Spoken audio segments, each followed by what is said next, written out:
Can y'all see the Yes, screen, sir. please? Yes, sir. Right. So I think last week we looked at three sets of financial ratios, that is liquidity, profitability, and then gearing ratios. So today we are going to look at the remaining two, which is sorry, the investor relations, investor ratios, and then turnover related ratios. So why investor ratio? That is what we need to look at, very important.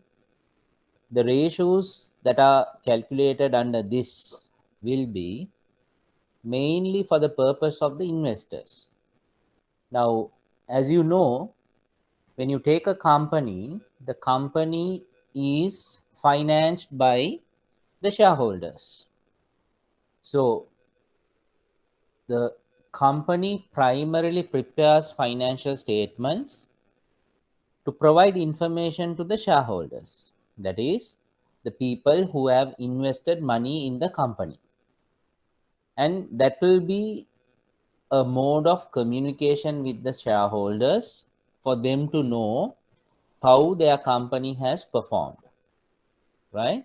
And also the state of affairs, that is, what is the current position of the company, how much of assets they have, what are the liabilities, how much of it is having a equity.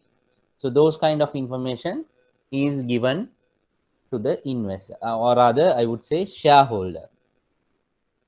But from an organization point of view, we also look forward to all the prospective investors as well.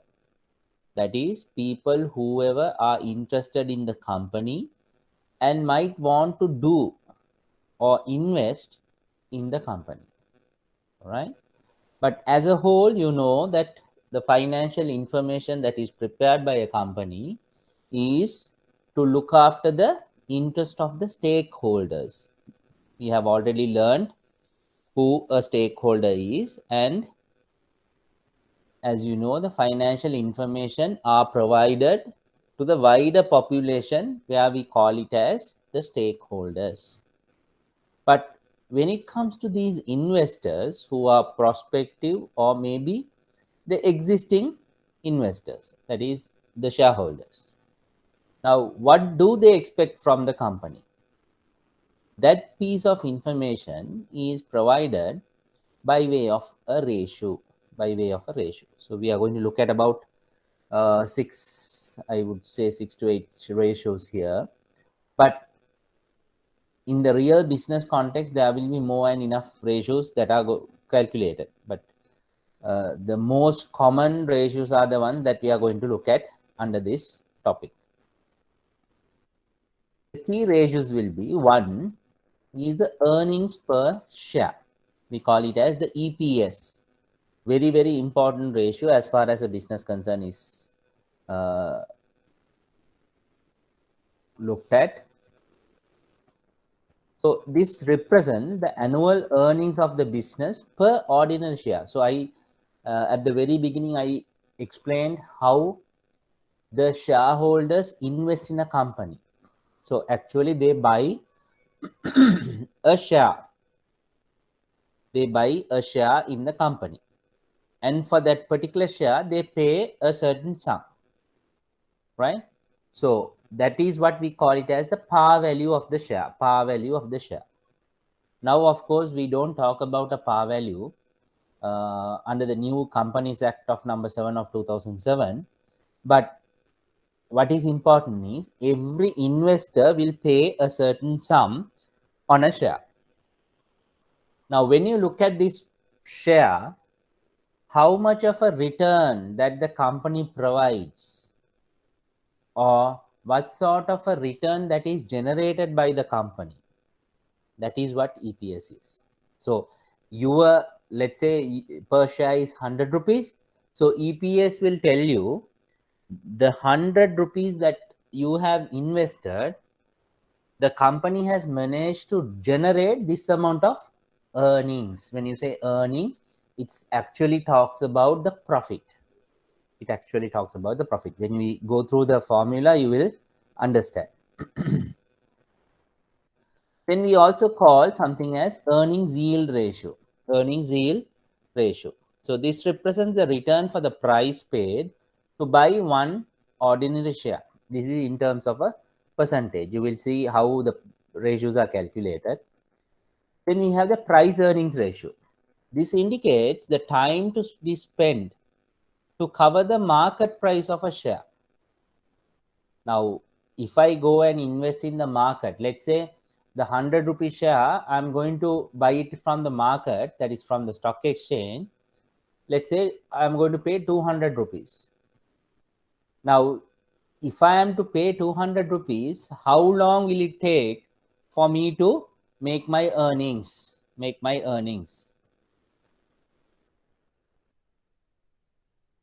Then the most crucial ratio for a investor, where they wants to find out how much of a dividend is paid to them. So this again is calculated in terms of per ordinary share that you will have. So for one share, how much you pay. Now in those days, prior to the I would say the under the previous Companies Act regulation, mostly the companies were paying as a percentage rather than looking at a per share price. They were paying like a percentage, let's say 10% dividend from the profit, or maybe say 20% of the profit is paid as dividend. Likewise.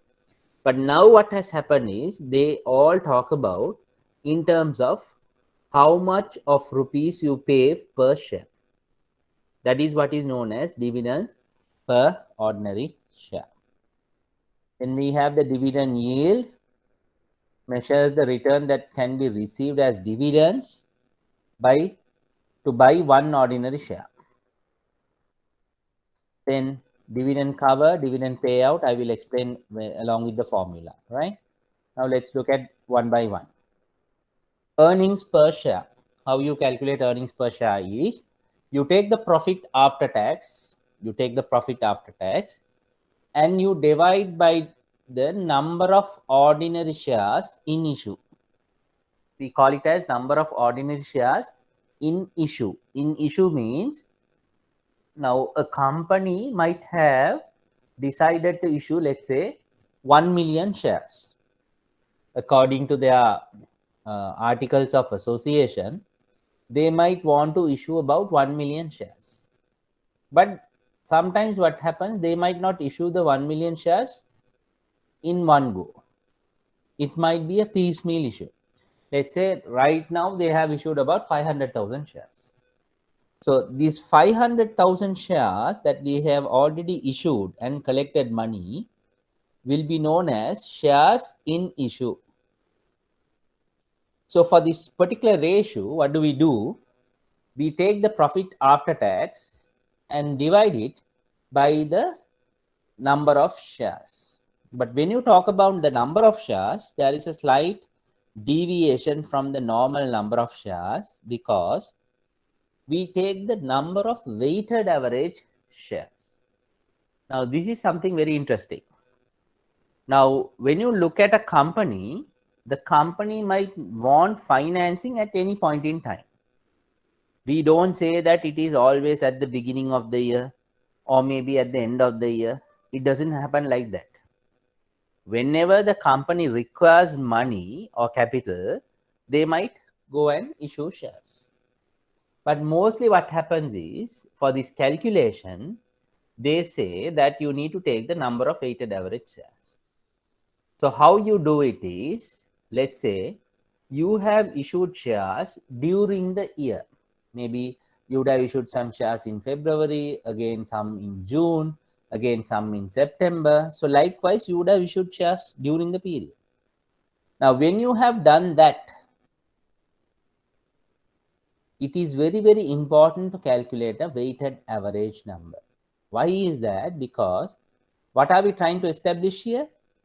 The earnings that you have made by putting in the money into the company. So somebody investing in the company, maybe say from September, their investment is there from September to December. But somebody who has invested in January, their investment will be from January to December. So there is a deviation from one investor to the other. So in order to streamline this differentiation, what do they propose is, according to the standard, they want you to calculate a weighted average number.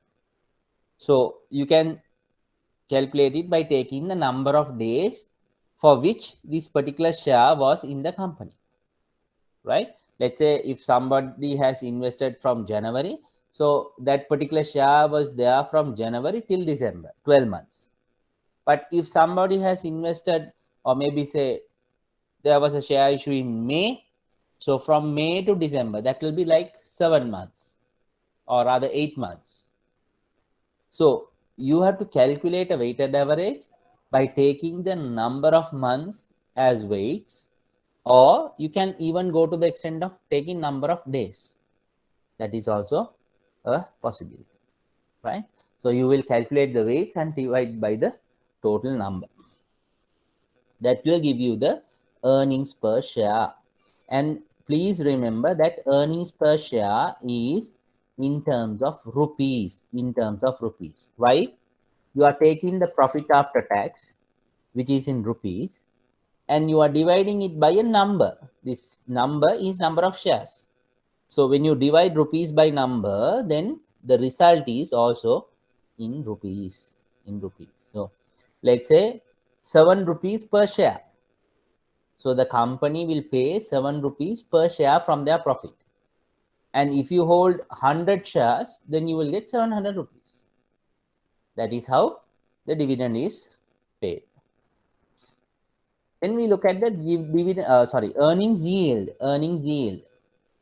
The earnings yield is,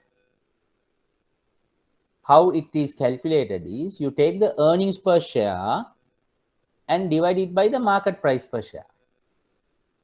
Earnings per share divided by market price per share. So market price, it is available if it is a listed company. It is already available in the stock exchange. You can go to the website and you can take the price. EPS, that is the earnings per share, you can obtain it from the company's financial statements. It will give you the earnings per share. So now you can calculate and see what is the earnings yield. So how you calculate it? Earnings per share divided by market price per share. And earnings yield is provided in terms of a percentage. That's why we multiply it by 100.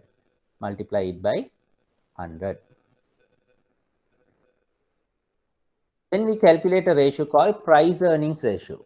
That is, the current market price is how many times of their earnings. If you look at in terms of their earnings, how many times of the earnings, like, you have to pay as the market price per share. So there is a relationship between the market price and the earnings. So here the answer that you will get is actually number of times, is given in number of times. Why? Market price per share, let's say it's rupees 150, and earnings per share, let's say it's about 10 rupees. So 150 rupees divided by 10 rupees, you get an answer of 15. So what do you mean by 15? 15 is like the market price of the share today is about 15 times of it is earnings. 15 times of its earning. That is how you interpret. Okay. Then we have the dividend per share. So again, it is very straightforward.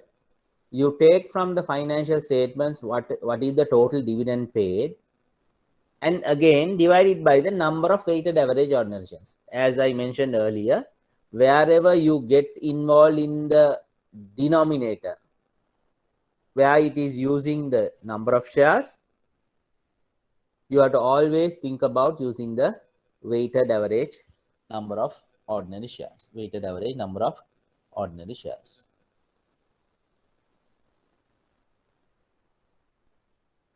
Then we have the dividend yield ratio as calculated earlier, the earnings yield. Now you look at how much of a dividend is provided in terms of the market price. In terms of the market price. So the two variables that you consider is dividend per share divided by market price per share. And here again you calculate it in terms of a percentage. In terms of a percentage. Then we have the dividend cover ratio. Dividend cover ratio. Dividend cover ratio is for a company, they would like to know from the profits that they have earned, how many times they can pay a dividend. So basically, your profit after tax is divided by dividends for ordinary shares. Dividends for ordinary shares. So, like how many times you can pay. Let's say your profit after tax is 100 and you decide on a dividend of 500, sorry, 50, then it is 2 times of the dividends you can pay. It's like 2 times of the dividend that you can pay. But what happens in companies, the profit after tax is never distributed in full to the shareholder, right? Whatever the profit after tax that you earn, that is after paying all the taxes, if you have a profit of 100, you don't give the entire 100 to the shareholder as dividends. It's only a portion that goes to the shareholder. Let's say 20%, maybe 30%, like. The balance is always retained with the company. Why? That retained profit is required for the company to expand. For the company to expand. So you need to understand why companies doesn't pay the entire profit after tax as dividends. If they try to pay the entire amount as dividend, what is it left for the company? So nothing is there for the company. That is what we call it as reserves. Now, if you look at a bank's financial statement, the banks transfer certain amount from their profit after tax into certain reserves. One of the reserves is what you have at the beginning of the handout that I have given, regulations to banks. Under that, you will see the statutory reserve fund. Statutory reserve fund. Right? Likewise, what the banks do is from the profit after tax, they do certain transfers to reserves. And from the remaining only, they think about paying a dividend. They think about paying a dividend to the shareholder. Paying a dividend to the shareholder. Okay. So that is how it is done.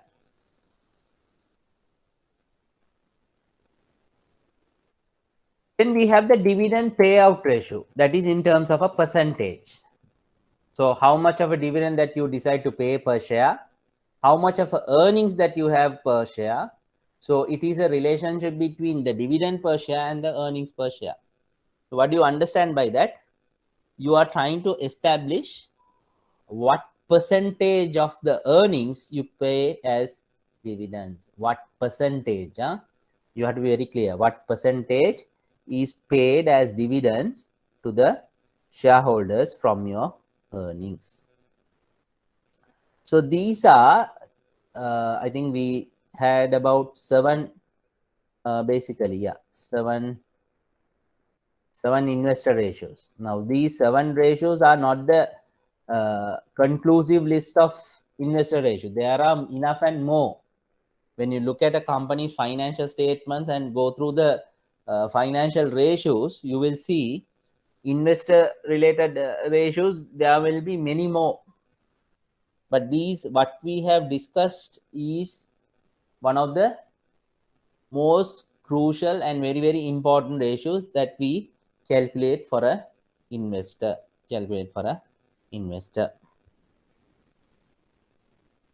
Then we get on to the turnover ratios. Turnover ratios are mostly covered for manufacturing and trading organizations, not for the banks. Banks, of course, do not calculate the turnover ratios because it is not relevant for them. Okay. So what does we calculate from turnover ratios? The key turnover ratios will be these four: debtors turnover, stock turnover, creditors turnover, and asset turnover.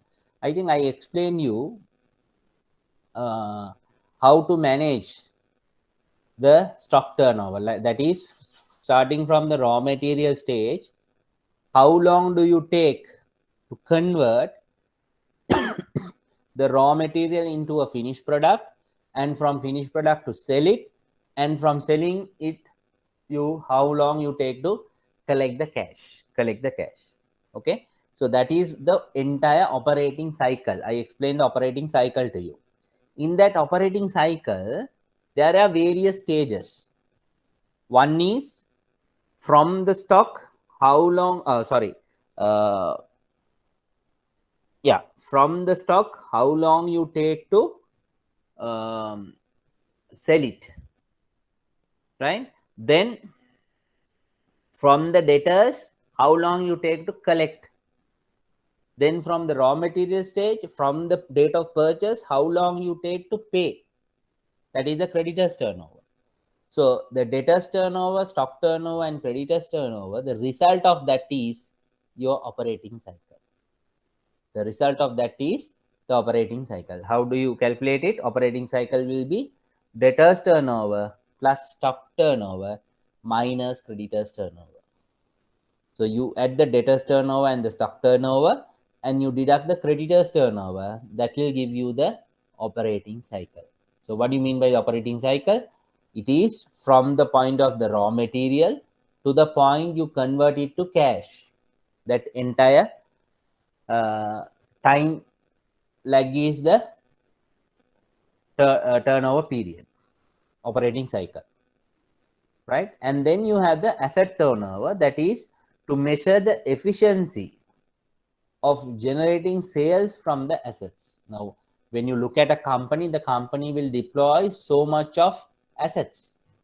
So from that amount of assets, how you generate sales? How you generate sales? That is what asset turnover ratio is. So from a financial statement, when you look at, you can get these details. What is that? The credit sales. You divide the credit sales by the average debtors. Average debtors, very, very important. You take the average debtors. Now, what do you mean by average debtors is, theoretically, you have to consider the debtors amount from day 1 to the 365th day, entire period. You total it and divide it by 365. That is the most accurate way of doing a average debtors. But when it comes to financial statement preparation, we don't maintain that kind of a record. And in examination also, you might not have that kind of a record for your information. So what you will get is, mostly you will be given 2 sets of financial statements. That is, maybe say, now if you look at today's context, you are given the financial statement for the year 2020, and you are also given the financial statement for 2019. So what do you do with the average debtors? Average debtors is, you take the debtors amount in the 2020, you take the debtors amount in 2019, add the 2 and divide it by 2. Okay, that is the most common way of calculating the average debtors. So debtors turnover is credit sales divided by average debtors. So the answer that you get is in number of times. But what we will be very, very interested is this. That is debt collection period. So debt collection period, how you calculate? It is the inverse of the debtors turnover ratio into 365 days. That is our average debtors divided by credit sales into 365. This will give you the time period that you take to collect from your debtors. Now, sometimes what happens, you will give a credit period of, let's say, 90 days. But most of the time, you might not wait till the 90th day. Sometimes you might want money early. So you might call them and say, look, I need funding little earlier. So can you pay me? So if the customer comes and pays, you will not wait for 90 days. So the time period, average time period that you take to collect money from the debtors or cash from the debtors is called the debt collection period. Similarly, we have the stock residing period. That is how long the stocks, finished goods, are going to reside in your storeroom or the showroom, right? We call it as the stock turnover ratio, or you can call it as the stock residing period. Again, stock turnover ratio is in terms of number of times, and stock residing period is in terms of number of days. How you calculate it? Average stock divided by cost of sales. Cost of sales, you know, cost of goods sold means cost of sales. So I have taught you all how cost of sales is calculated. You know that, and you will use that here for the cost of sales. Average stock, again, you can take the numbers from the two financial statement, let's say 2020 and 2019, add the two and divide it by 2, and then multiply it by 365 days. That will give you how long the stock resides in your showroom, how long you take to sell a product from your showroom. That is what stock turnover is. And the next one is the creditors turnover. This is again, you use the purchasers and the average creditors. But what you do here, you try to understand from the date of purchase, how long do I take to pay my creditors? Because even if I take it from credit basis, I need to pay it at some point. So what is the time period that I take to pay my creditors? This is again an average that you take. Now, my question to you here is, why we take the creditors, debtors, and stocks for these calculations? Why is that?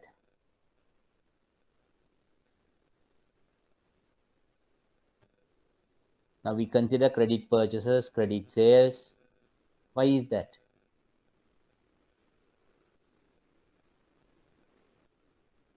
Any answers?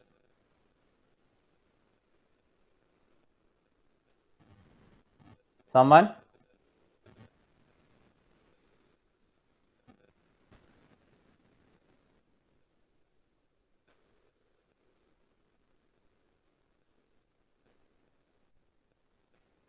Yes.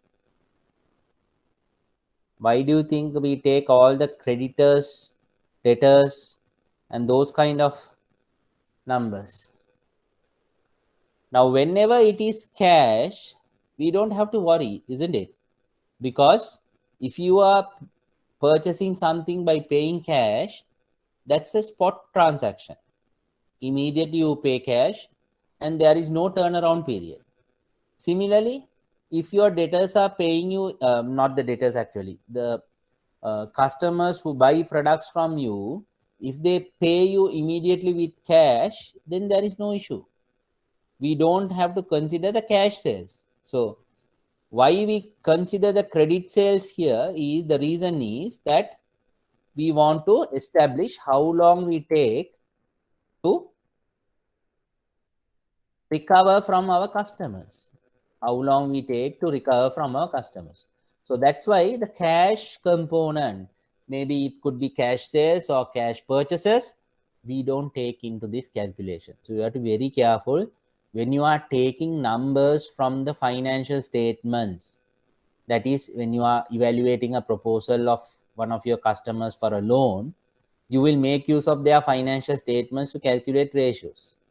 So what you have to be very careful is, when you are looking at the turnover ratios, you have to look for the credit sales credit purchases, very, very important. Not the cash sales or cash purchases. Please remember.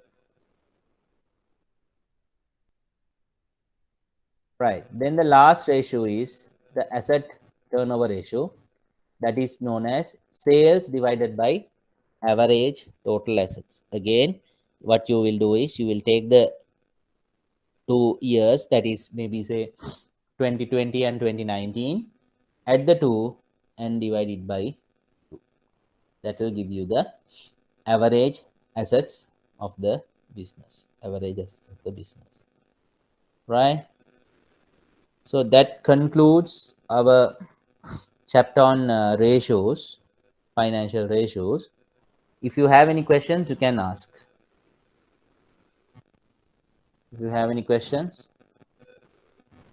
or clarifications that you need.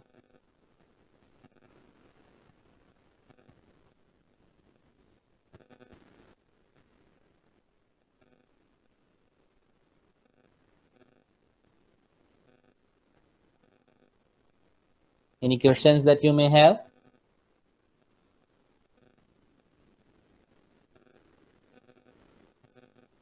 No questions. Okay. So as far as your examination is concerned, I haven't seen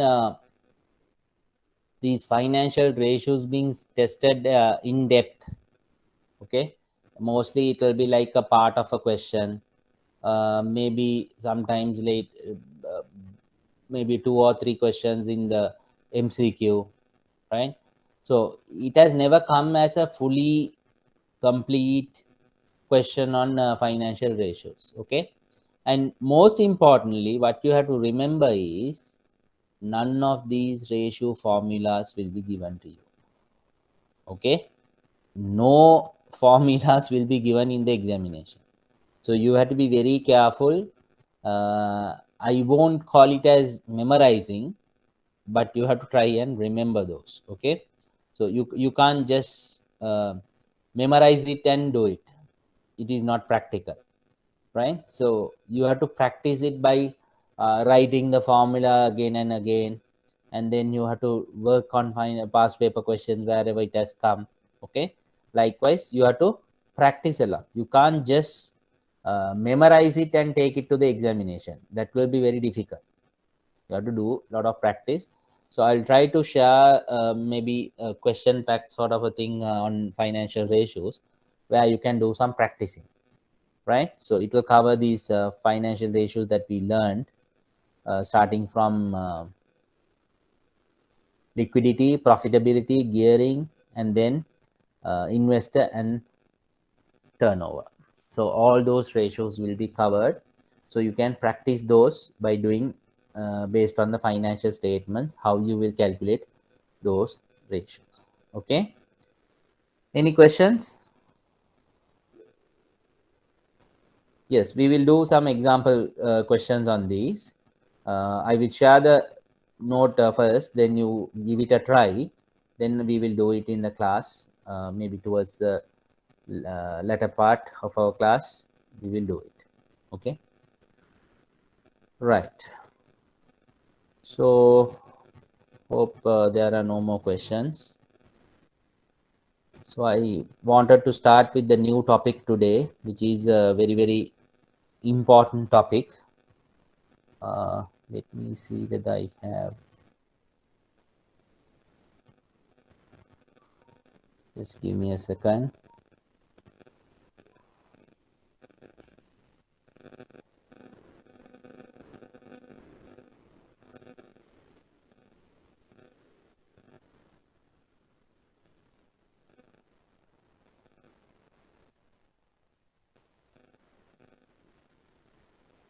Right.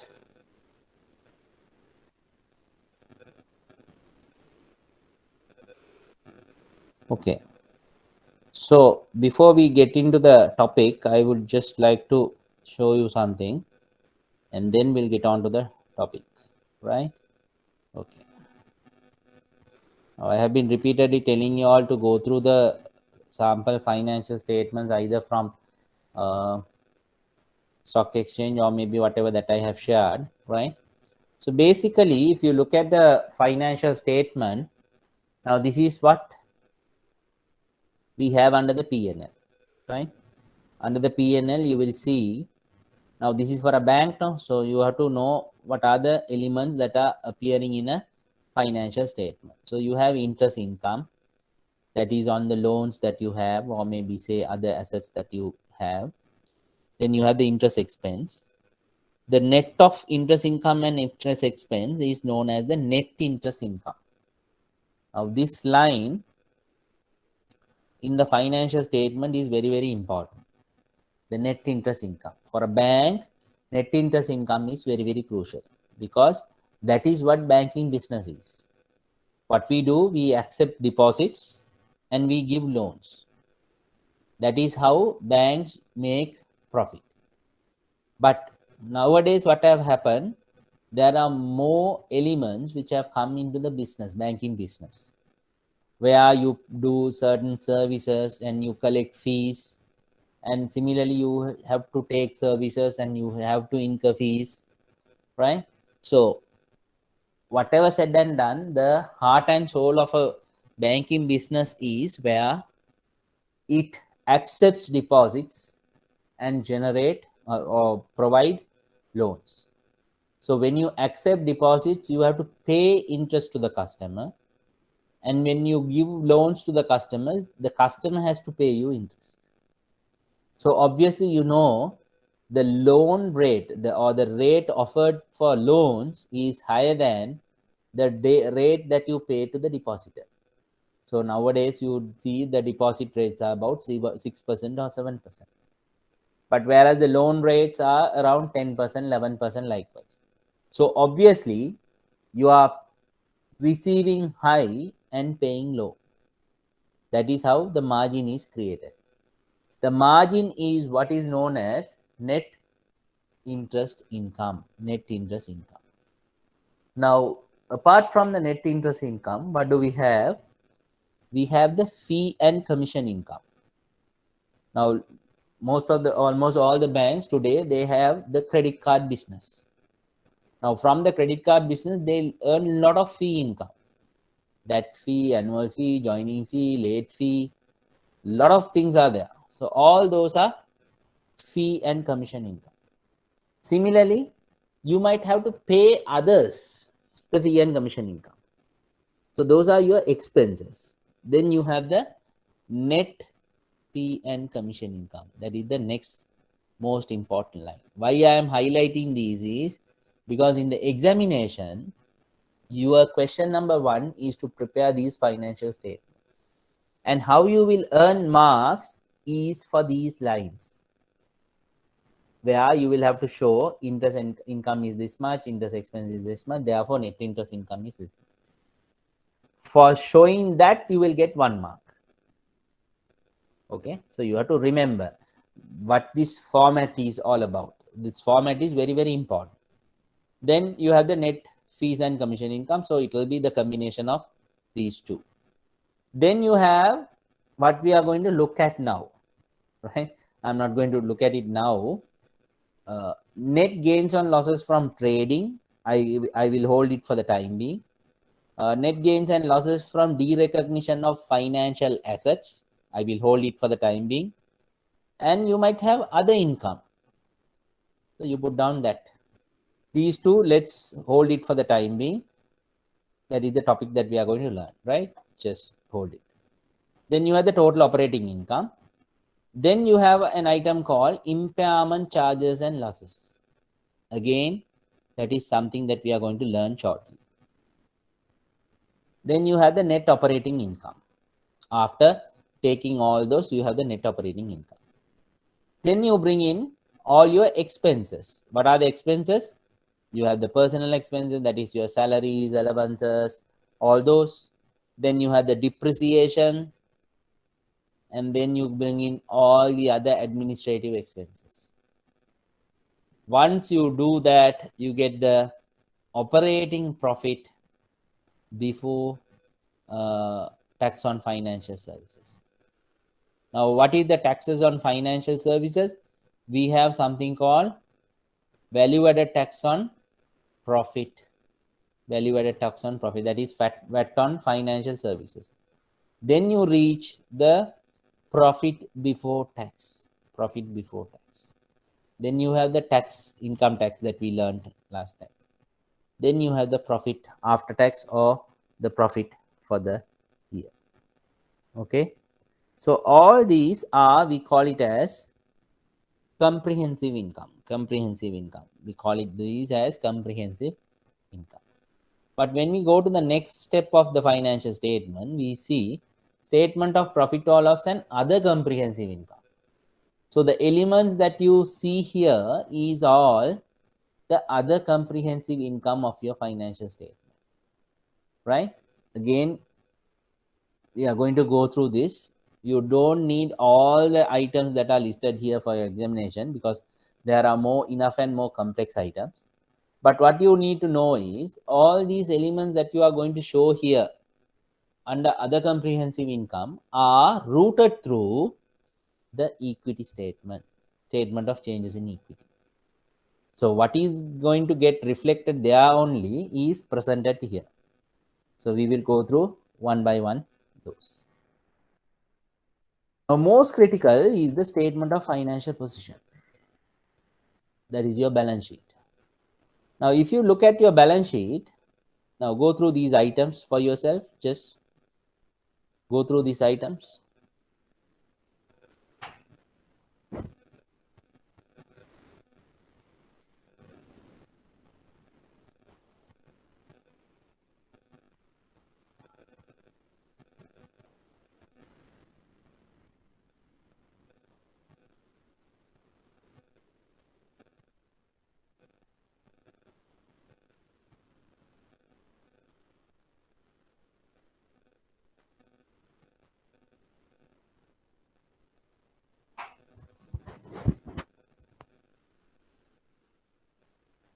So you will observe that most of the items that you see there are more or less what we have discussed, like cash, central bank balances, all those are there.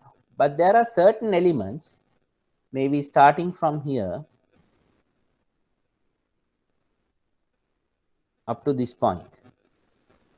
These we call it as either financial assets or financial instruments, which we are going to learn now. Okay, other than that, we have learned like investments, property, plant and equipment, investment properties, deferred tax, all those we have learned. So what we are going to look at now, the topic that we are going to learn now is one of the crucial and most important topics because it almost covers more than 50% of your balance sheet or the statement of financial position. Similarly, in your income statement as well. Okay, so that's why I held all these items to the last, right? So now we have almost covered whatever that is relevant here, and now we are coming to the most important last topic that we need to cover under this course. Okay, right. So with that, we are getting into the topic of financial instruments. Financial instruments.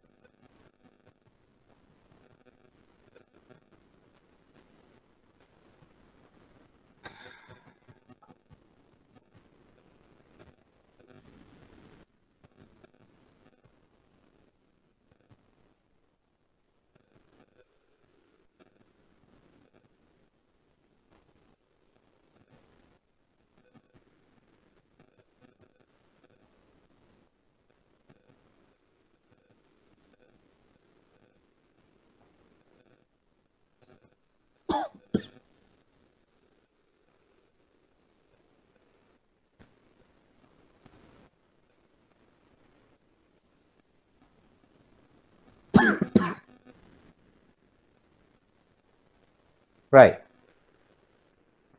First of all, let us try to understand relevant accounting standards. So there are basically three accounting standards. LKS 32, financial instrument presentation. LKS 39, financial instrument recognition and measurement. Then we also have SLFRS 7, which is on financial instruments disclosure. Now, sorry, these three standards came into effect from 1/1/2012. So up until 2011, the companies were preparing financial statements based on the standards that were there up to that point.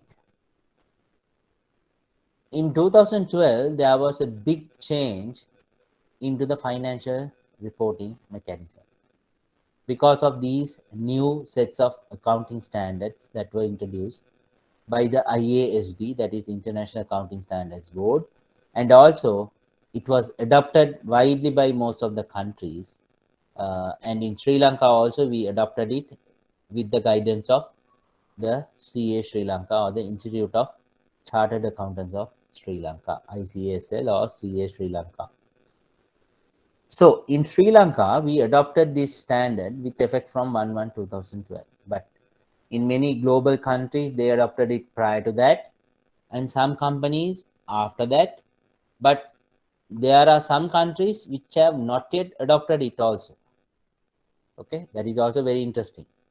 Some countries, they never adopted it. But still, those companies prepared their financial statement based on the accounting standard that is available in their respective countries. But in Sri Lanka, we adopted it from 1/1/2012. So since then, the companies were preparing financial statements based on these SLFRS and LKS standards. And over the years, globally, the accounting standard setters have observed certain malpractices, that is abnormal practices by the preparers of financial statements. They have been preparing financial statements in the way that they want. As a result, there were a lot of manipulation by the financial reporters in their financial statements. So the Accounting Standards Board wanted to eliminate all those. They wanted to get rid of those malpractices by the preparers of financial statements. So what did they do? They actually had some drawbacks in the standards that are listed here. And one of the standard is listed here is LKS 39. LKS 39. So what they did was they wanted to replace the LKS 39 to eliminate those uncertainties and the drawbacks that it had.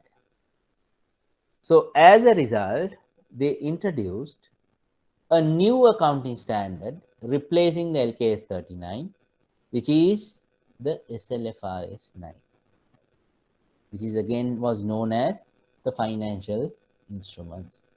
So we are talking here today the standard SLFRS 9, which is on financial instruments. And we are not going to talk anymore about LKS 39. LKS 39 is no more effective. Why? The new standard SLFRS 9 came into effect from 1/1/2018. So in Sri Lanka, all companies listed under the stock exchange were required to adopt this standard with effect from 1/1/2018.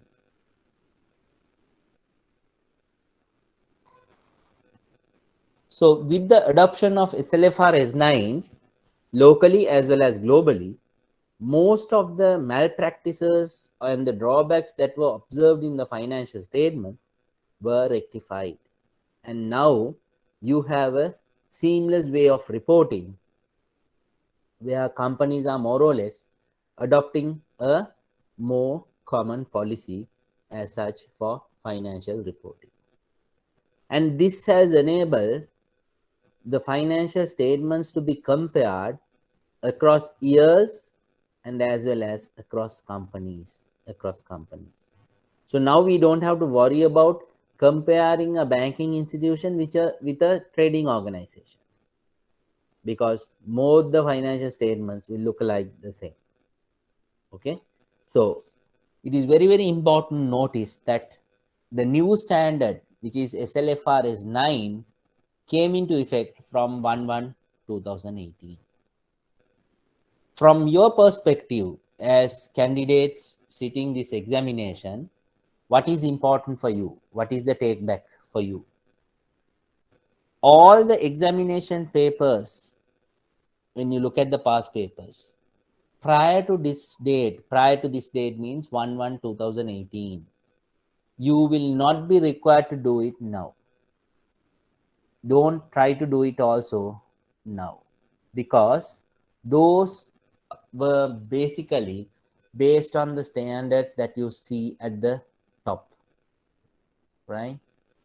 So now those standards are not applicable, that is especially the LKS 39. As a result, whatever the questions that you had on these standards prior to 2018, 1/1/2018, are also not applicable in the current scope. Therefore, you don't have to worry much about the questions that have come prior to 1/1/2018 in the past papers, right? Most of those questions were based on the previous standards, so you don't have to worry. But other questions that appear in the question paper may relate to some, I think we did some of the questions also in the class, maybe say property, plant and equipment, those have not gone through a change, so those will remain. What I am referring is the questions that have come on these particular standards, and especially the question number 1, because question number 1 has never changed much from the date of the new syllabus to date, right? But question number 1 also, you might not be able to do the questions that have come prior to 1/1/2018. I think even the last paper, if at all, that you can start, even the March 2018 paper, it was based on the old standard. So you don't have to worry about that also. September 2018 onwards only, you have to really focus on these particular areas. Okay. Right. Any questions before we proceed?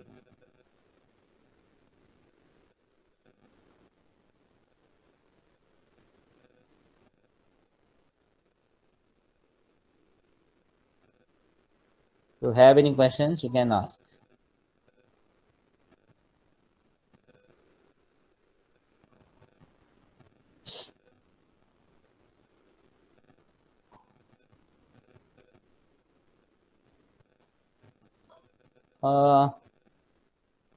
This Qt is not available in the portal, isn't it?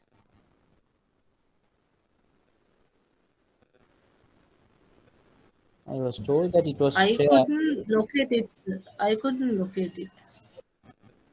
Oh, is it? It was not there, sir. I see. Can you all hold on for a minute? I'll check with the IBS.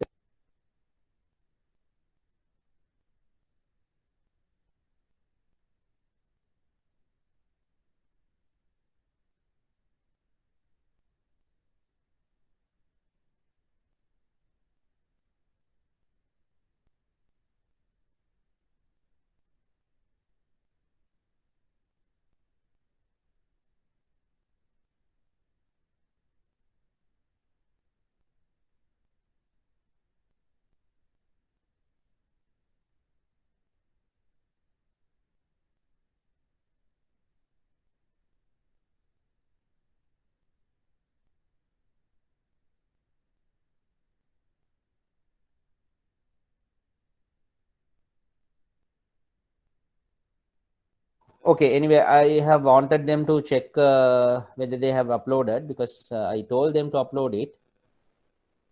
It doesn't matter. Okay, anyway, you can follow these slides and take down notes. Later on, you can update into the slides once they are uploaded, if they are not, but they will check it, right? Right. Any other questions other than this Qt being not there?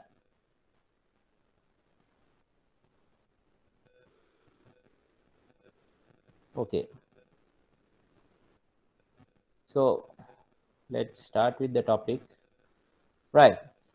So what is a financial instrument? We are trying to understand what is a financial instrument is. Now, all this time you might think financial instrument is something like a document. Yes, it's like a document. But it's not merely a document. It is going to be a agreement or a contract. That is what we are trying to establish here.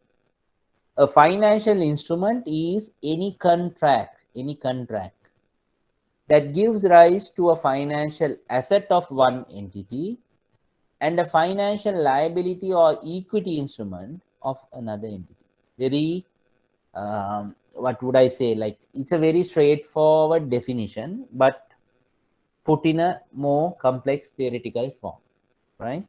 Now let's look at it in a simple form. Forget about this term financial, right? Leave about the financial, right? What you have here, you have an asset on one side, you have a liability or equity on another side. Just give me a minute.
Right.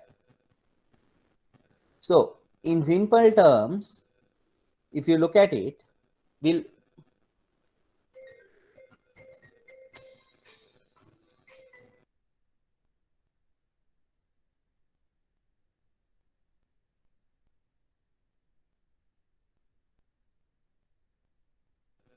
I am told now the handout is available under week 20, I think. If you all can check after the class, the handout is put under week 20, right? You can get it. Right, okay. So if you look at this whole scenario as part of uh, a transaction with two ends, where one side of the transaction is where is it is an asset, the other side of the transaction is a liability. So now let's take two parties, A and B.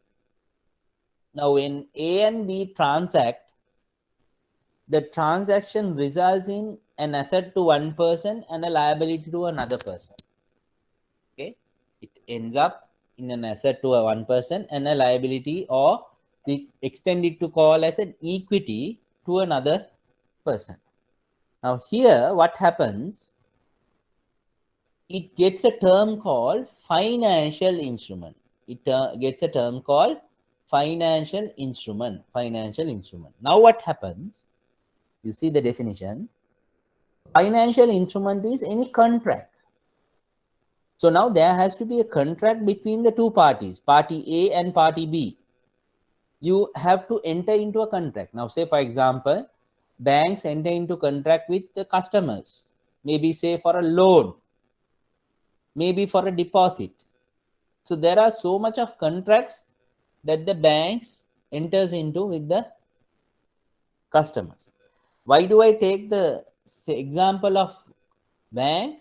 Because the financial instruments are more common in banks rather than a trading organization. Because financial instruments, when we go through the list, you will see financial instruments are more common to banks and financial institutions rather than trading organizations. So what do you mean by financial instrument? It is a contract between two parties which gives rise means it results in a financial asset to one party. That is what is called as one entity. One entity doesn't mean always, I told you, it doesn't always mean the company. It could be a party, it could be two individuals. So a financial instrument may result in a financial asset to one party and a financial liability or equity to another party. Financial liability or equity to another party. Right. Now let's take company A and company B. Company A and company B. Now let's say company B is going to issue some shares. Company B is going to issue some shares to the public. Right? Now when you issue shares, why are you issuing shares? You want money. You want people to come and invest in your company shares. Those shares are actually an equity for you. The shares are actually an equity for you. Right.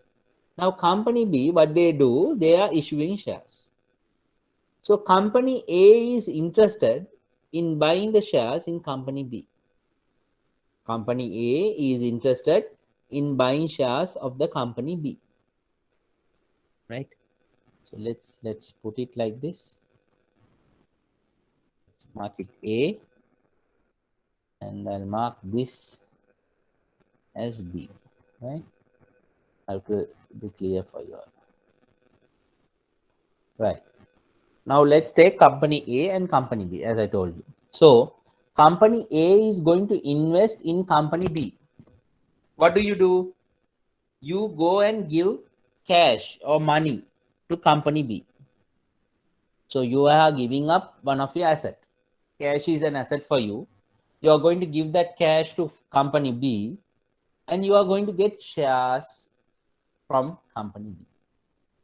Now this so-called share is known as the financial instrument. The share is going to be known as the financial instrument. Why? There is a contract now between company A and company B. What are they trying to do? They are trying to exchange one asset to another. Company A is going to give cash to company B, and in return, company B is going to give company A the shares. The share is going to be the instrument which connects the two parties into the contract. Okay. So the share is now going to be known as the financial instrument. Share is the financial instrument which is going to connect the two parties, party A and party B, into this transaction. Now what is the result? When company A get the share certificate or the instrument, it is again an asset to them. It is again an asset to them. But for company B, what is it? It is a equity instrument. It is an equity instrument because it is going to increase their share capital.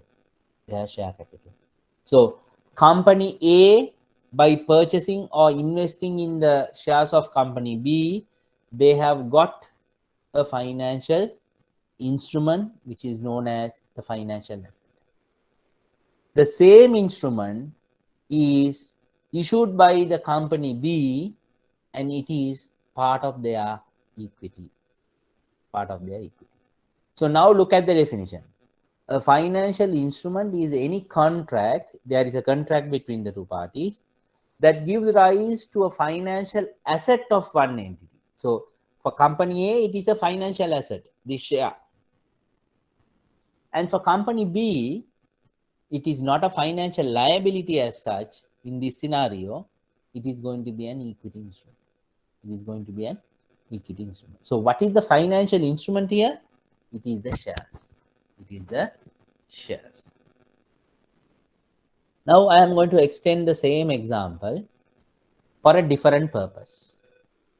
Now let's say company B is going to issue some debentures. Debenture is a debt instrument. Company B is going to issue a debenture, which is now, say, you would have heard so many banks and other companies are issuing debentures these days. Why? To raise money. As I mentioned to you earlier, issuing capital or shares is very costly, but issuing debentures is much more easier. You can easily do it, less costly, right? So people would like to issue debentures rather than going for shares. Issuing shares will be somewhat a costly exercise. So having said that, now we consider an example of a debenture. Company B is going to issue a debenture. So now there is a contract again. What is the contract? Company A will invest in company B's debentures. For that, they will give cash. In return, company B will give them an instrument, the financial instrument, which is the debenture. And what is the contract? Now this debenture will have a maturity. Debenture will be having a maturity, let's say 5 years or 10 years or 7 years, whatever. So at the end of the time period, company B will have to pay company A that amount they have invested. That is number one. Secondly, why they have invested? Because they want a return. So company B will also have to pay interest for the period that company A has invested, right? So it involves two components. One is the contract here is where you will have to pay the value of the debenture at maturity, number one. Number two, you will also have to pay interest for the amount invested to company A during the time period where the investment was there. Now that is the contract. Now what is the financial instrument?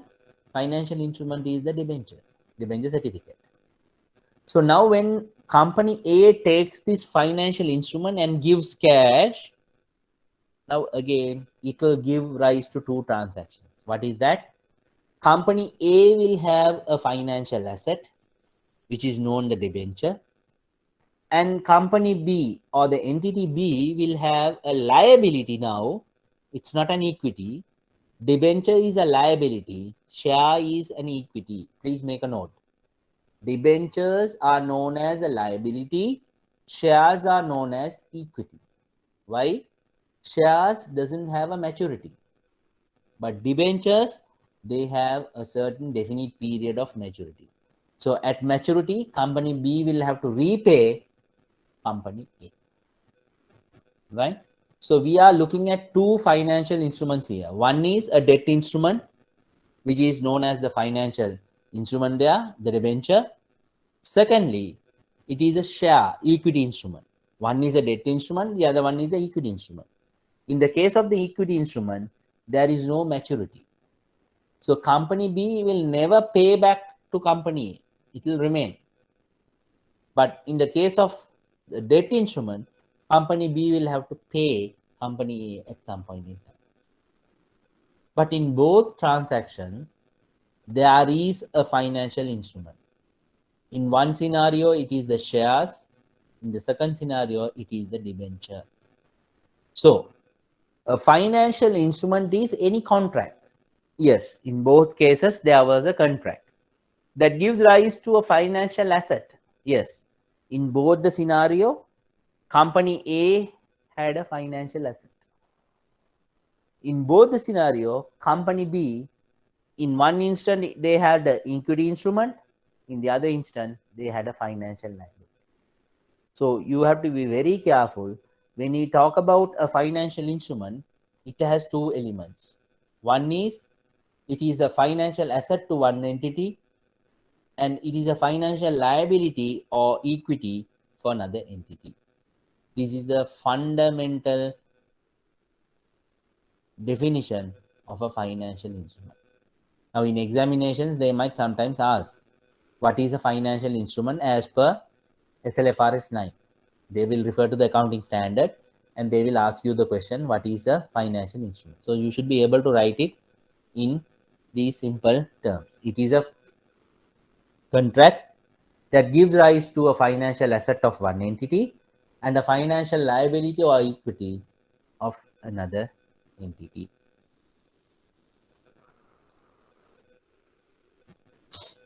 Now we go to the definition of financial asset. Financial asset. Any questions?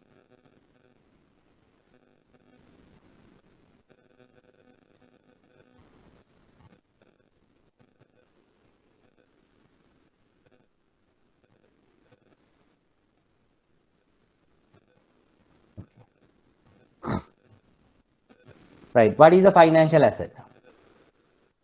Financial asset is any asset. You can call it as any asset. That is, it could be a cash. Now, you know, when you talk about cash, cash is an asset for you. Now we call the cash to be a financial asset. Why?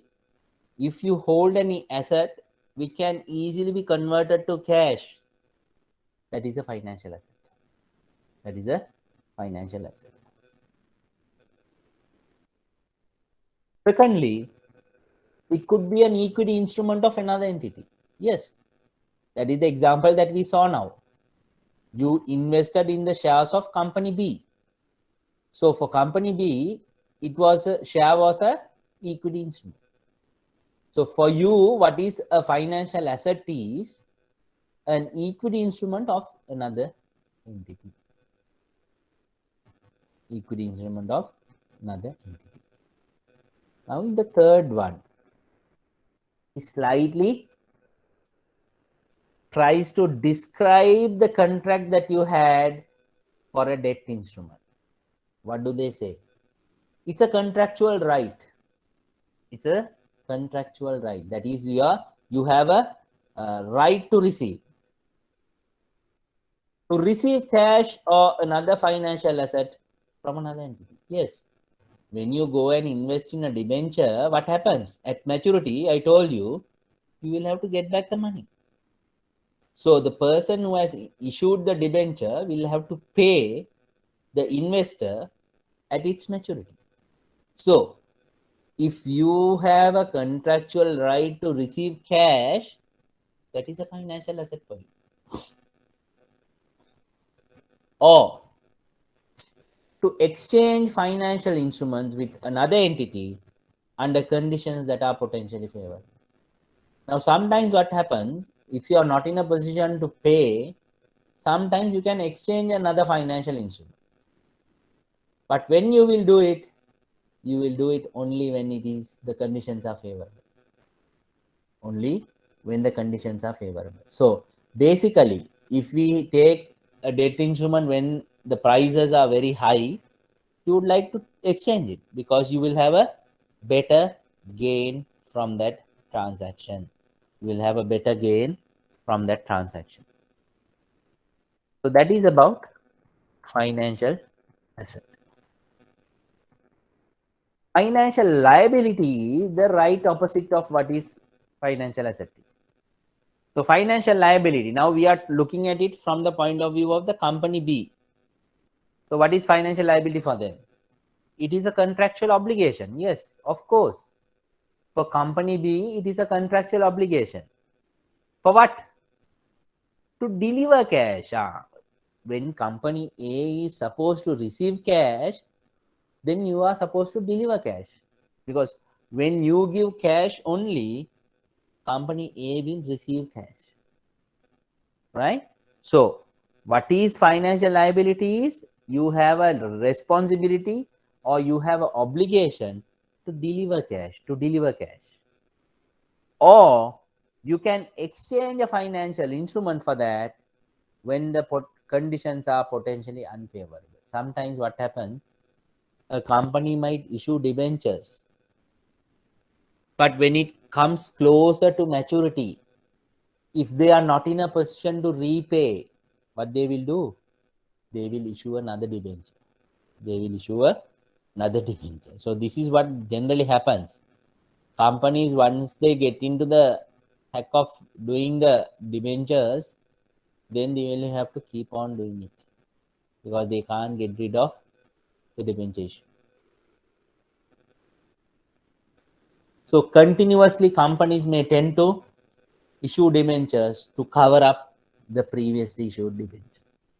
So that is somewhat to say that you might want to exchange a financial instrument with another entity under conditions that are potentially unfavorable. So what is equity? What is equity? We have already learned. What is equity? Assets are equal to liabilities plus equity. So what is equity then? Equity is equal to assets minus liabilities. Assets minus liabilities. This is the fundamental accounting equation. Equity is equivalent to the assets minus liability. So assets minus liability is called equity. We say that it is the residual interest.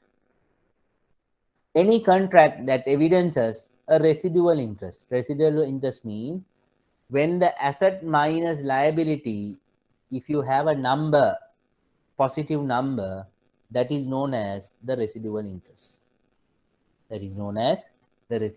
So any contract that evidences a residual interest in the assets of an enterprise after deducting all of its liabilities.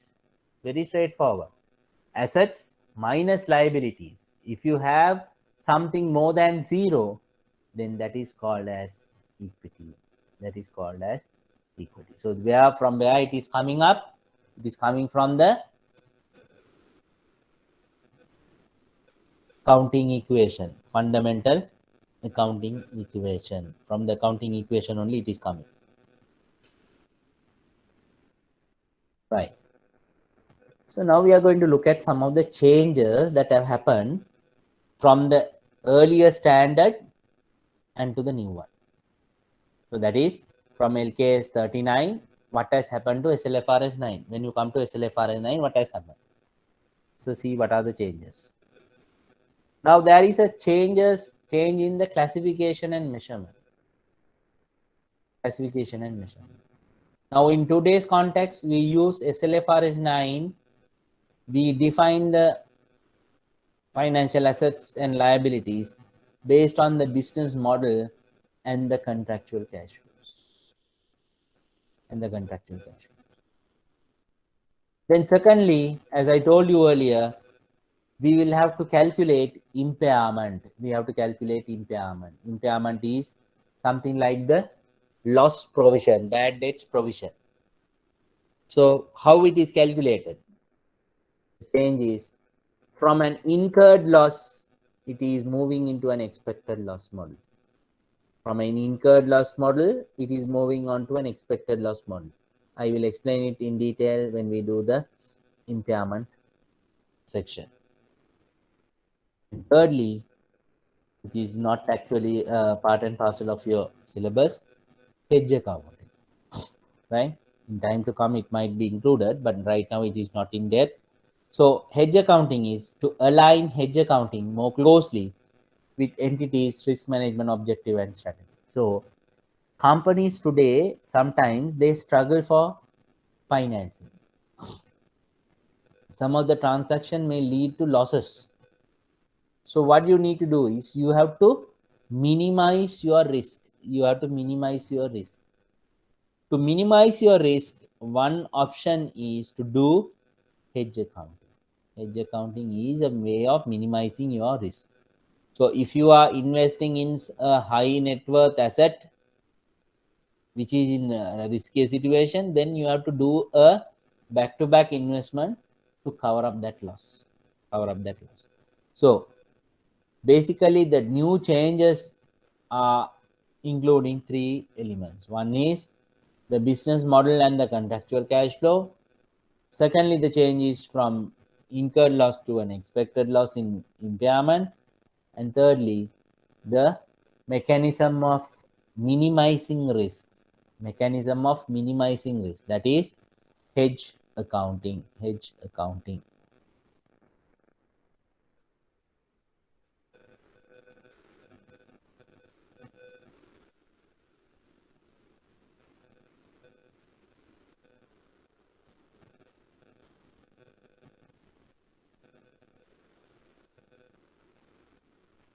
So now we are going to look at the changes of the classification and the measurement requirement.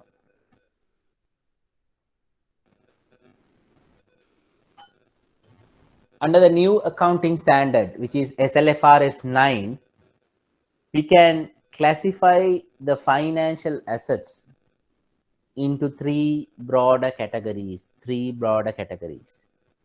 Now, the most challenging part of this session is for you to remember these terms. Very, very important, right? When we go on like with the, since we have reached almost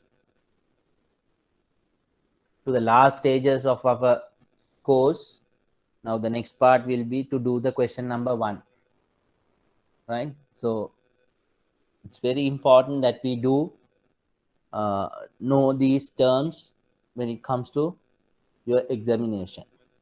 So the most critical 2-3 classifications are, please remember these three terms. There are three broader classifications under financial assets. Financial assets can be classified into three categories. What are the three categories? One, we call it as amortized costs. Second term, we call it as fair value through OCI. That is FVOCI. I have given the short form also, FVOCI. And the third one, we call it as fair value through P&L. That is FVTPL. So why I have given these short forms is, in examination, you can straight away use it. You don't need to write it in detail like fair value through other comprehensive income. You don't need to say. If you know it is FVOCI, you can simply use the acronym FVOCI. Similarly, if you know what can be fair value through P&L, you can simply put FVTPL. Now, how does these terms come into financial statements? I just want to show you. Right. Let's look at it. Now look at the section that I have highlighted previously. Actually, I have removed it. Right.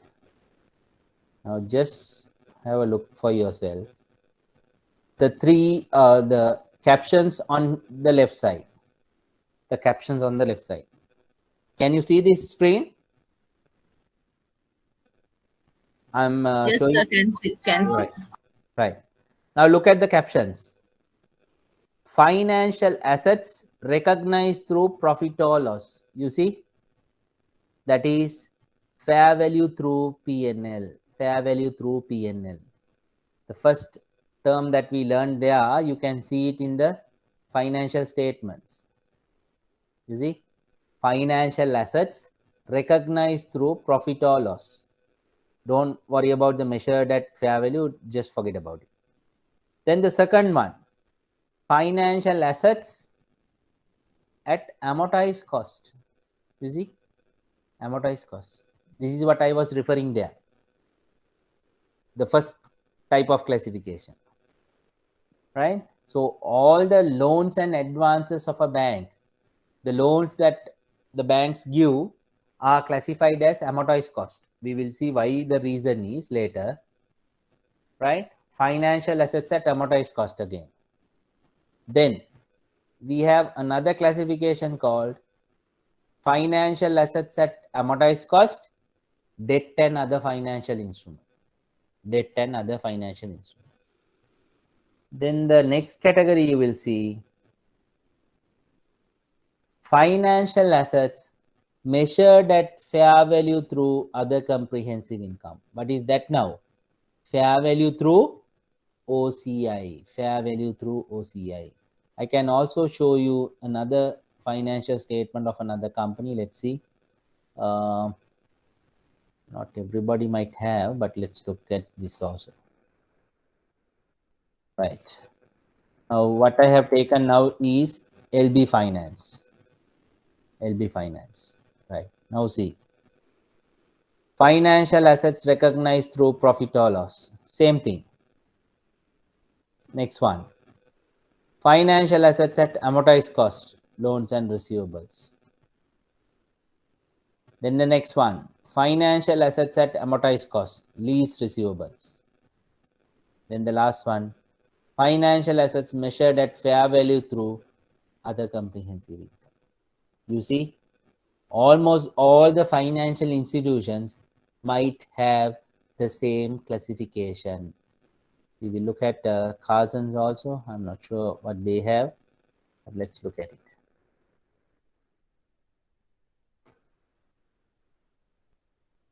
Right. Now theirs could be slightly different, but let's see.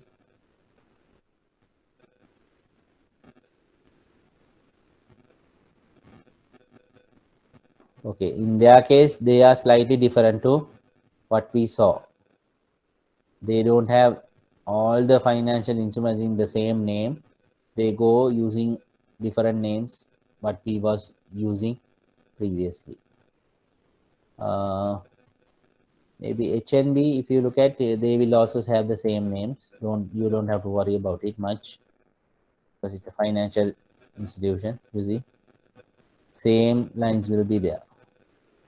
Okay, financial assets, fair value through profit or loss, amortized cost, fair value through other comprehensive. So what does it mean? Now, when it comes to SLFRS 9, this is how a financial asset will be classified. Namely, you have three categories. One is an amortized cost. Second one is called fair value through other comprehensive income. And third one is known as fair value through P&L. The category fair value through P&L is also known as trading. You can take down fair value through P&L category is also known as the trading. Fair value through profit or loss is also known as trading category. That is known as the trading category. So now the question is, how do I classify these three? What is amortized cost? What is fair value through OCI?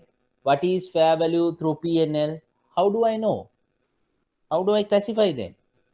Big problem. So that is what we are trying to establish now. How can I classify these three categories? So how do we do it? There are two tests available for this. You have to perform two tests for this purpose. One is known as the business model test. One is known as the business model test. The second one is known as the contractual cash flow characteristic test. Right? We can also say cash flow characteristic test. Very important. So you have to remember, when you want to classify a financial asset can take three forms. What are the three? Amortized cost, fair value through other comprehensive income, and fair value through P&L. Again, AC, FVOCI, FVTPL. These three names you have to remember. There is no option. Amortized cost, fair value through other comprehensive income, and fair value through P&L. Now the question is, how do we classify a financial instrument or a financial asset into three categories, these three categories? To do that, I need to define or perform two tests. What are the two tests? One is known as the business model test. Business model test. Second one, cash flow characteristic test. Cash flow characteristic test. Now, when I say cash flow, you understand what is cash flow. The money that you are getting from the investment or whatever. Simple as that. The money that you are expected to get is known as the cash flow. So you are required to perform two tests. One is the business model test. The other one is the cash flow characteristic test. Right. Now this gives you a snapshot of the classification. A snapshot of the classification. Right. The fair value through P&L applies to other financial assets that do not meet the conditions for amortized cost of fair value through OCI. So what I am going to do is I am going to park the category FVTPL for the time being. Right? Let's park the fair value through P&L category for the time being. Let's look at the amortized cost and the fair value through OCI category. Amortized cost and the fair value through OCI category. Firstly, amortized cost applies to debt assets for which contractual cash flows are solely principal and interest. Okay, now this is a very interesting classification, because now when I go and invest in an instrument, now you can all, when you have money, excess money, what do? You go to a bank and put it in a fixed deposit, isn't it? Because if I have not a large sum, I will keep it in my savings account. Otherwise, what will I do? I will go and put it in a fixed deposit. That is what my requirement is. I want to put it in a fixed deposit. So when I go and put it in a fixed deposit, what do I expect? I expect the bank to repay the money that I have invested at maturity, isn't it? If I go and put 100,000 for 5 years at 10%, let's say 10%, 5 years, 100,000. What will happen? After when you reach 5 years, what does the bank need to do? The bank will have to pay you the 100,000 that you have invested. Okay, very clear. 100,000 you have to repay to the customer. Then what else you have to do? You have to pay interest also. You have to pay interest also, because there is a contract. Now there is a contract with the bank. So when there is a contract, as per the contract, there are two obligations for the bank. One is to pay you the capital. Secondly, to pay you the interest for the 5-year period. To pay you the interest for the 5-year period. So as an investor, what do you get? That is your cash flow. So what is your contractual cash flow? As per the contract, what is your cash flow? The capital that I have invested, or the principal that I have invested, and the interest thereon. Now look at the definition that is given here. What is amortized cost? Amortized cost applies to debt assets for which contractual cash flows are solely principal and interest. Now, when I go and invest in an instrument like this, what do I get? I get my principal and my interest. I get my principal and my interest. This is called, when you have the handout, please make a note of it, or for the time being, you can make a note here. Please underline the term solely principal and interest. That is this one.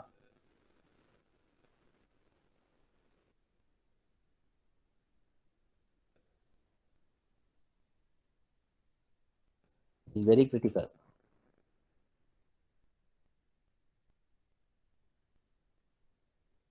Right? You can see now. I have marked it in bold and underlined. Solely principal and interest. When we say solely principal and interest, that is known as SPPI interest. SPPI.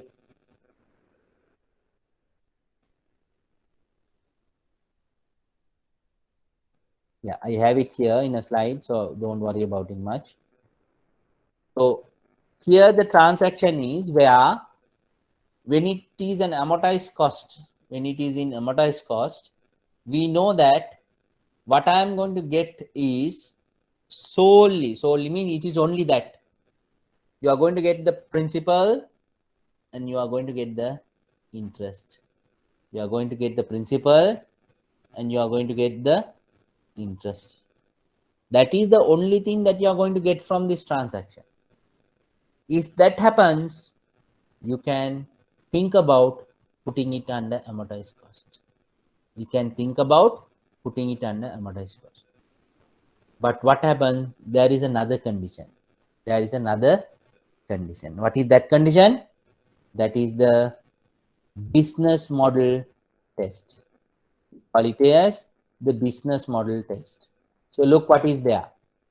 The business model is to hold to collect cash flows. Hold to collect cash flow. Very, very important.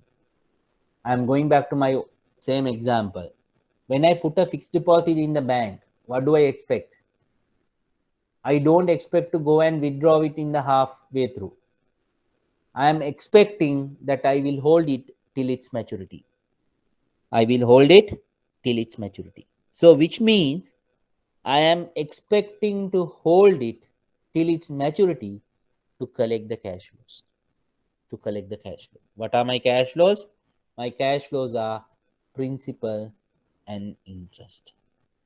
Principal and interest. So now when I put both these together, I have a financial instrument. This financial instrument is a debt instrument. And in that debt instrument, what I have is solely payment of principal and interest. That is what my cash flow characteristic test is. And when it comes to the business model test, it tells me that I am going to hold this till its maturity to collect contractual cash flows. If that is the case, then that can be classified as amortized cost. Financial assets at amortized cost. That is what it says. Now let me give you an example. I'm talking from the point of view of the bank. What is it amortized cost? What can be put under amortized cost if I am a bank? What is or what can be classified as amortized cost in my balance sheet if I am a bank? Simply the most common asset or the financial asset that you can classify it as amortized cost will be the loans. Because when I enter into a contract with the customer, what do I say? Here, I am giving you 1 million for 5 years at 10%. Each month, you have to pay me 15,000. I'm just giving an example. So for the next 5 years, I am expecting you to pay 15,000 every month. Now, how this 15,000 is made up of? 10,000 capital, 5,000 interest. I'm giving you the example in a nutshell. A loan contract for 1 million at 10%. Each month you have to pay 15,000. How this 15,000 is made up of? 5,000 interest and 10,000 capital. Now apply the business model test and the contractual cash flow test.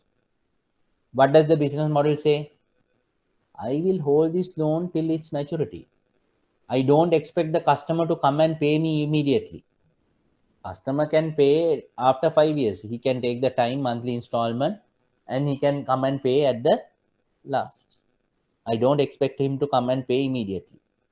So, if that is the expectation, then your business model is hold to collect. Your business model is hold to collect. Now, what is the cash flow characteristic test that you have to do? Am I going to get only principal and interest? Yes, when you enter into a contract with a customer for a loan, what you get is only that. Customer will repay you the capital and the interest. Nothing else. There is no fees, there is no commission, nothing. Because whatever the fees and commission that you will collect at the beginning, not periodically. So, in this particular transaction, what I am going to collect is only principal and interest. So now when you look at the financial asset as a whole, it fulfills both the condition. What is the both the condition? One is what is the business model? Business model is hold to collect cash flows.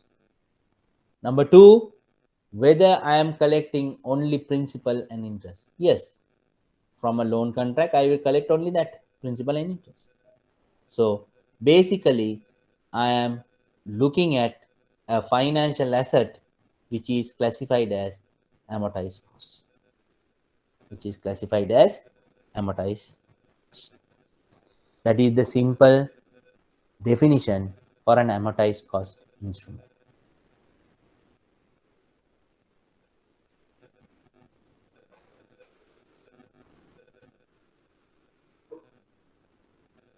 Is that clear?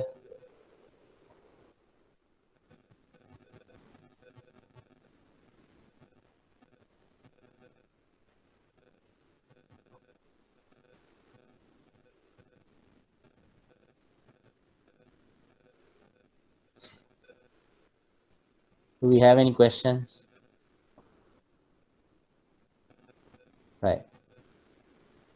Now we get on to the fair value through other comprehensive income.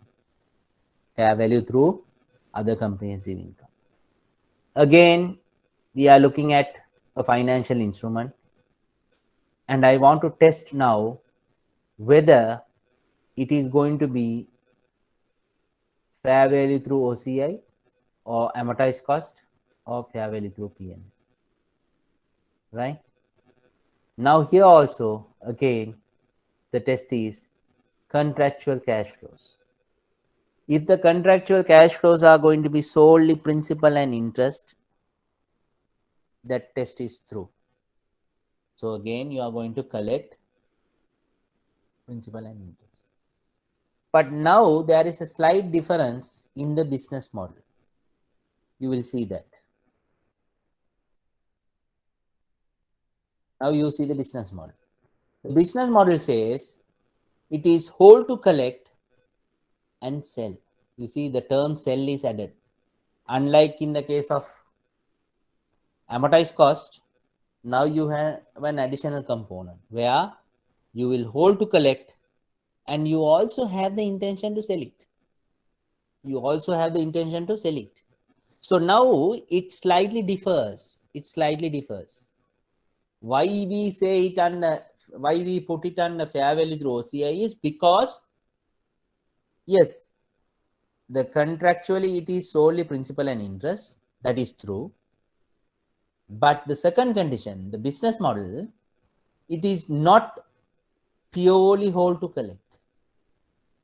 Now here it says it could be hold to collect and sell also. I might also sell it. So if I am having the intention of selling it, then I can't put it under amortized cost. It has to go through fair value through OCI. Fair value through OCI. That is the slight difference compared to the amortized cost. From amortized cost to the fair value through OCI, what is the difference? Here you have the option of selling. So your business model is such that you have an option to sell the instrument. you have an option to sell the instrument to another party. Then you will classify it as fair value through OCI. Whatever that you are unable to classify as amortized cost or fair value through OCI, you will put it under fair value through PL. That is what it says. Applies to all other financial assets that do not meet the criteria or conditions for amortized cost or fair value through OCI. So if you have a financial instrument which does not fulfill the two requirements of cash flow characteristic and the business model, then it will go under fair value through P&L. This is why fair value through P&L is commonly known as your trading portfolio. We call it as the trading portfolio. The trading portfolio is your FVTPL. FVTPL. Please make a note of it. Fair value through P&L means it is your trading portfolio. It is your trading portfolio. So what does the business model test say? The business model test is the first of the two tests that you perform to classify a financial asset. What are the two business model tests? One is the hold to collect. Second one, hold to collect and sell. One is hold to collect. The other one is hold to collect and sell. If it is only hold to collect, then you put it under amortized cost. If it is hold to collect and sell, then you put it under fair value through OCI. If it is not both, then you put it under, as I mentioned, fair value through P&L or profit or loss. Right? Now look at these examples. Hold to collect contractual cash flows. Trade receivables. Now when you have debtors, what is the option? Until the debtor comes and pays you, you have to wait. There is no option for you. Right? So you will only have the hold to collect. Originated loans and debt securities held to maturity. Very simple. If you are holding it till its maturity, then your expectation is hold to collect. Then your expectation is hold to collect. Second, hold to collect and sell. Your liquidity portfolio. Now, if you have a portfolio which is highly liquid, sometimes what happens, you might want to sell it because you need cash.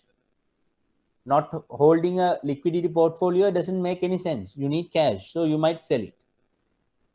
Or assets held by an insurer to back insurance liabilities. This happens when it comes to the insurance companies. They take back-to-back insurance. When they are providing you an insurance, similarly, they go and do a back-to-back insurance with another company. Even those are considered as hold to collect and sell contracts. Others, as I mentioned to you, we call it as trading portfolio or assets managed on fair value basis. So the term fair value here plays an important role. When it comes to SLFRS 9 on financial instruments, the term fair value is very, very important. You know what is fair value is. Fair value is the value that is used to transact between two parties who are knowledgeable and willing to transact. And this transaction will have to go through at arm's length. If that is the case, then that kind of a transaction, the value that you determine will be known as the fair value. Then the contractual cash flow characteristic test is the second type of the test that determines the classification of the financial asset. We call it as solely payment of principal and interest. Very important. When you have the handout, just mark these. Solely payment of principal and interest. So there are basically two tests. One is the business model. Second one is the SPPI. Business model test is hold to collect. and the second one is hold to collect and sell. In the contractual cash flow test, it is the SPPI test, which says solely payment of principal and interest. So it could be solely the payment of principal and interest. You should not have anything else, fees, gains or losses, nothing has to be there. It is only principal and interest. So if that is the case, then the instrument is pass the test of SPPI. Okay, right. So I think we are almost closer to 5:30. I just want to stop it here because the next ones will be, we have to look at a theoretical aspect, which I will explain in detail next week. So I want you to go through what we learned so far in this particular topic. Remember the classification models, then the tests that we use, what are the major changes from the previous to the now, and just have a look at the past papers. You will have an idea, like from March, even not March 2018, maybe from September 2018, have a look at those, right? So the plan next week is I'm going to start the class at 1:30. I'm going to start the class at 1:30. So from 1:30, we will go on till 5:30. 1:30 till 5:30. In between, I will have a break because I want to do this financial instruments at a stretch. So even though I started today, I just wanted to give a brief to you all. But next week, I'm expecting it to complete. So I just want to take the full time period. And we will do past papers also if the time permits. Okay. So I want you all to do a complete revision of this particular topic as well as other topics. But especially for next week, at least revise the 10 slides that we did today, 10 or 11 slides that we did today, because that will be very, very important. And that is the most important section that you are going to handle in the examination, right? So especially question number 1, and also you might see there could be separate essay type questions also. So please do revise these 10 or 11 slides that we did today. And if you have any doubts there, just mark it so that you can ask next week. But next week, what we are going to do is we are going to start at 1:30 and go on till 5:30. Please have your past papers also, and communicate this message to any friends of yours who have not participated today, and get them to come, because without knowing this particular topic, you might have to leave out about 1 or 2 questions in the examination. So I don't want that to happen. We will somehow have to do questions and familiarize this area. I know it is somewhat, for some of you might be a difficult topic to digest, but still we have to cover it. So I'll try my level best to make it very simple with examples. Again, I will run through the basics next week, and then we will continue on this topic and finish it off next week. Okay, right. Take care.